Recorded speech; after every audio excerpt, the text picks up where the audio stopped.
Now I'm reading the third and final piece of the extract dealing with Josie on Easter Monday, 1916, the day of the Rising.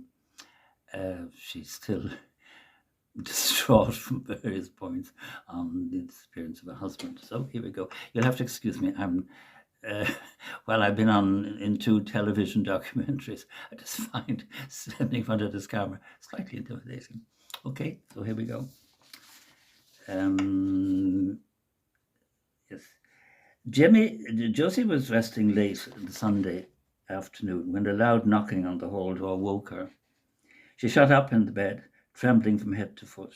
The knocking on the door was persistent. It sounded official. It had to be the police or the British Armed Forces.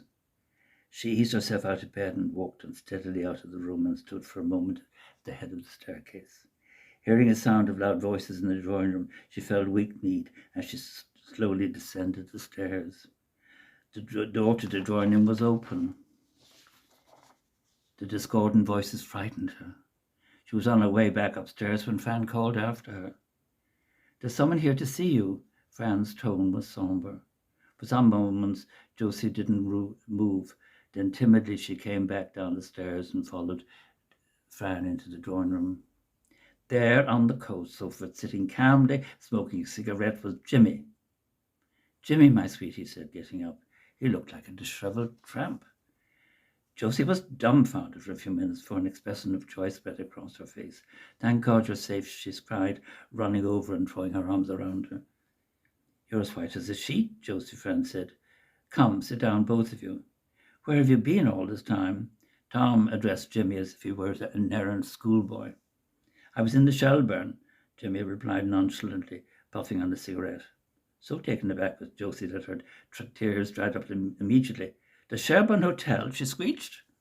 "What in hell were you doing there?" Tom scowled. "Why didn't you come home before this? We've been worried out of our minds." Tom banged the arm of the chair with his fist. "It's not good enough, Jimmy. It's just not good enough." "Sit down, Tom, and tell us what happened." Jimmy. Fran, I'll just repeat that sentence, you don't mind. "Sit down, Tom. Tell us what happened, Jimmy," Fran said calmly, hoping to diffuse the situation that was rapidly getting out of control. "Well," said Jimmy, "I arranged to have lunch in the Shelburne with some fellows, and without warning—" "Why didn't you tell me you were lunching in the Shelburne?" Josie cut in sharply. "I wouldn't have been so worried if I'd known you were there." Tom nodded in agreement. "None of us would." "Come on, Jimmy," Fran egged. "Tell us." It was a perfectly normal morning, nothing to suggest anything was amiss. The green was full of women and children enjoying the sun, just as you would expect on a bank holiday. The Shelburne bar was packed too. "Who did you see there?" Josie asked eagerly, all operatic, anguish abandoned.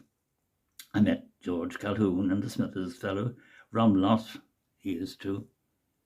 "Did you bump into Cleveland at all?" asked Tom. Fran flung her arms up in despair. "Jimmy wasn't at a party. He was right smack in the middle of a rebellion. I don't know what's got into you all."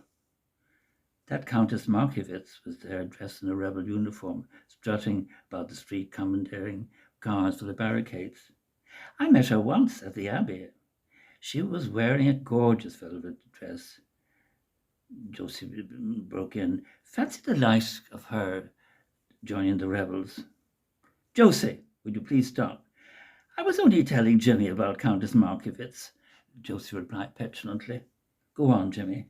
"We were about to start lunch and only realized that something was up when a gang of men wearing green uniforms began forcing people out of the park, and before we knew what was happening, they'd stopped passing cars and using them to form a barricade right outside the hotel." "Didn't anyone stop them?" demanded Tom. "Where in God's name was the police?"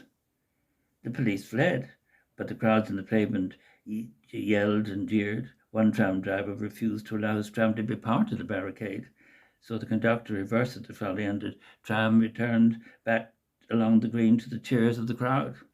But the situation turned nasty when one of the hotel guests went out to get his car and was shot dead right there on the steps of the Shelburne.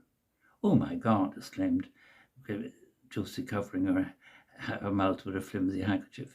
We were turfed out of the dining room and then put in the back room to safety. I saw nothing more after that.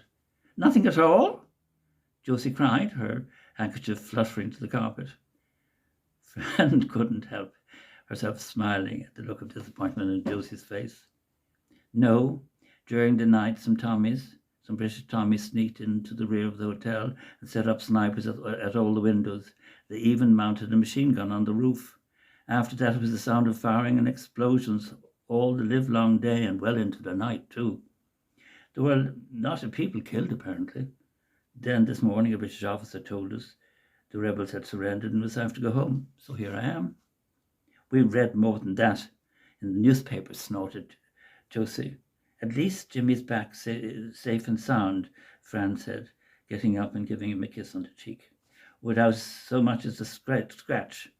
Josie's tone was scathing, for now she had no hero of a husband to boast at her next party. So much for Josie. Anyway, that's the end of that piece. Bye.